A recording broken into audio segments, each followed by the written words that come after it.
Hey everyone, welcome to Mates TV. What's happening? I am Mates. So, professional pundits, fans around the world, both of Liverpool and other, have all been trying to get their heads on the fact that Liverpool this season have been, not great. Not great by the high standard set of the previous two seasons. And what we're seeing is lots and lots of, things from deep thought pieces to just random off the cuff remarks, trying to figure out why. Why aren't Liverpool as good as they were last season, the season that saw them win the league after 30 years? Don't worry, I have the answer for you, so don't need to bother listening to Sky Sports and BT and X number of thousand other YouTube channels. Don't worry, I've got it, and I've boiled it down to a very simple phrase as well. So we could go into all the millions of mitigating circumstances, but don't worry, because this is the digital era, I've boiled it down to one phrase, one catch-all phrase that describes Liverpool's situation, and it is the crappening. Yes, what is the crappening, I hear you ask?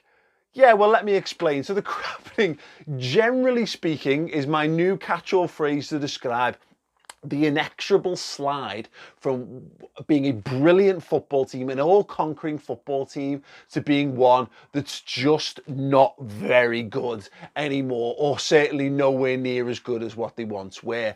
And why it's the crappening and not like the shittening is because it's not like a slide from being the best to being the absolute worst. No, like Leeds underwent a shittening and took them a long time to come back from that. No, crappening is when you go from being the best to just on the sly over a space of time, all of a sudden you're just not quite the best anymore and you can't quite figure out what's happened.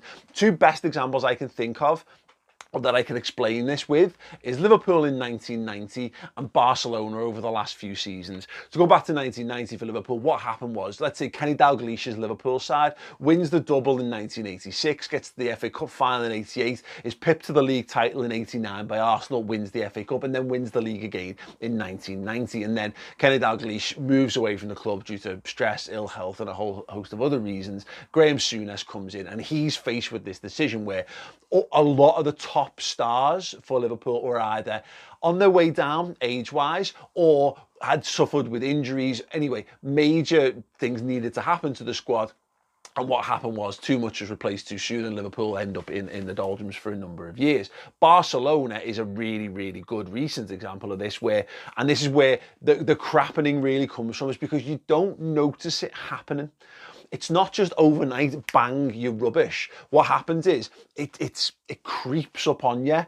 And so it's almost unrecognisable how it's happened. And it only takes when you look back over a block of 2 or 3 seasons and you go, oh, wow, that's why we're crap. Because look at the team that we had in this season and look at the team that we've got now. And good, let's use a Barcelona example for this. So you've got a front three of Neymar, Suarez and Messi.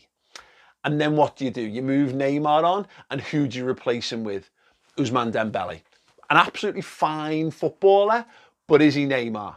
No, he's not. And then in the midst of this, what you've got is just Suarez and Messi just getting a little bit older. And look, obviously behind that, you go back to the team a little bit before that.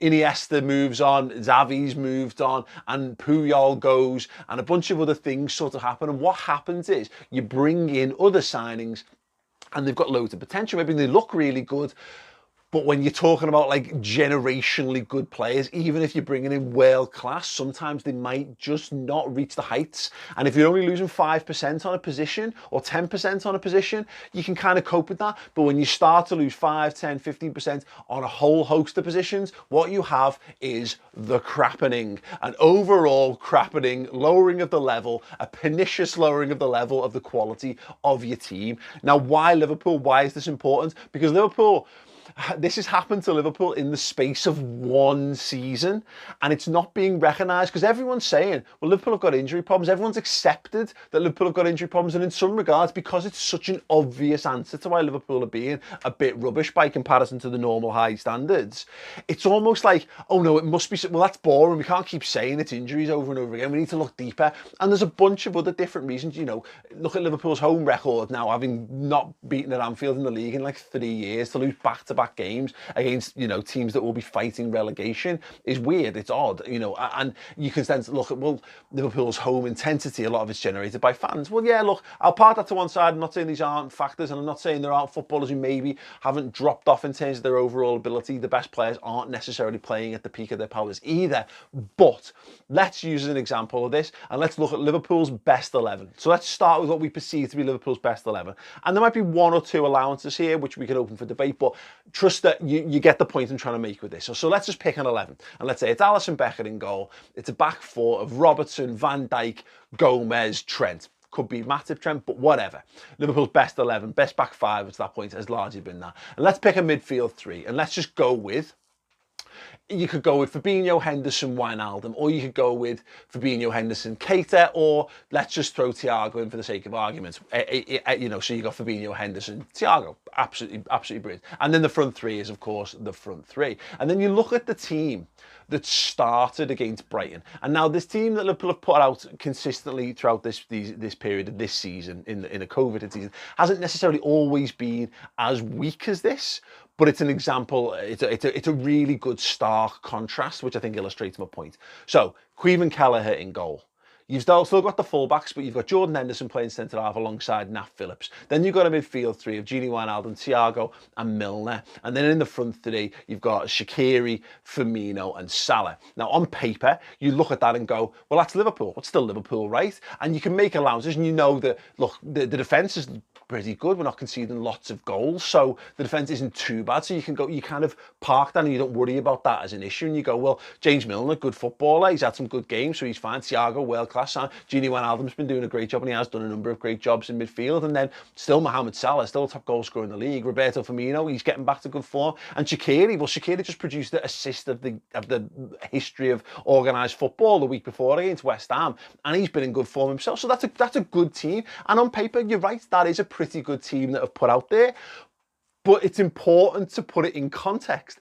Put that team alongside Liverpool's best team, and all of a sudden look at the players who aren't there. And what does that mean? Because you end up in this argument, and we use this time and time again, and we use this generally speaking with cup football, and it's that team should be good enough to beat that team, which is a little bit. It's a little bit of a misleading statement, because it's hard to argue with that statement without looking like you somehow don't support your football club, which is just, you know, the world we live in these days. But when you boil it down to it, Liverpool often lose cup games when they are playing, and this is not just under Klopp, this is for the entirety of the time that I've followed Liverpool, particularly in the Premier League era when you've got more of a squad.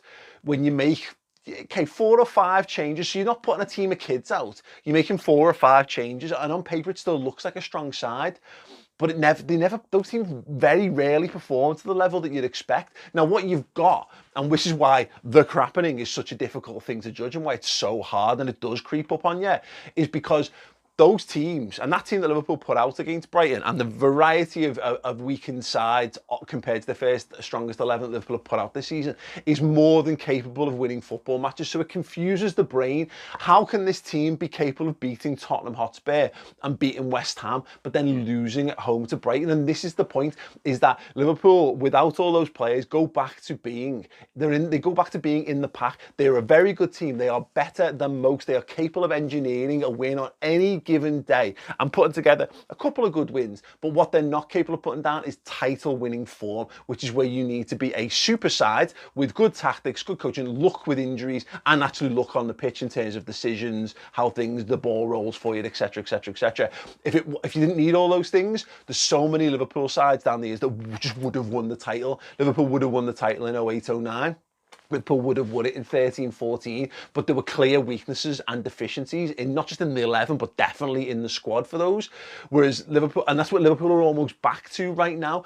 There's a tipping point at which you remove enough world-class players out of a team, and it stops being the same team. It stops being at the absolute peak of its powers, and that's kind of where Liverpool are at right now. They are suffering from not just injuries, but a massive injuries that add up. There's nothing wrong individually with the players that Liverpool are fielding. Xherdan Shaqiri's fine. We've seen what Xherdan Shaqiri can do, and we've seen what Oxlade-Chamberlain can do, and we've seen what James Milner can do, and we've seen what Caoimhin Kelleher can do. And like Nat Phillips, fine. Henderson, centre off, absolutely fine.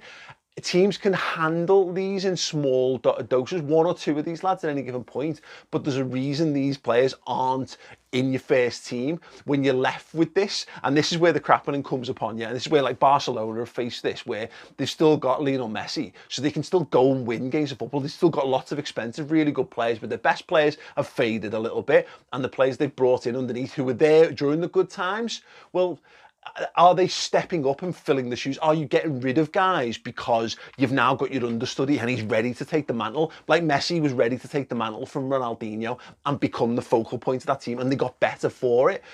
But what often happens is you guys who are on the fringes are really just that. They're never really capable, and often the guys who've been ousted down the way, and they're not. You don't oust a player and then and get better than them, and then move the new player on and expect the old player to come and step in. That's how Real Madrid end up in a situation where they get spanked by Liverpool in the Champions League, because they went from a Galacticos era of Zidane, of of Morientes, of Ruud van Nistelrooy, of Ronaldo, Michael Owen, Steve McManaman, to Raul, who goes from being the star of the team in the noughties to being the star again 8 years later. That's not how that works. That is a crappening that's happened, and you often don't recognise it because you're far too close to your football team. So yeah, the good takeaway from this on Liverpool is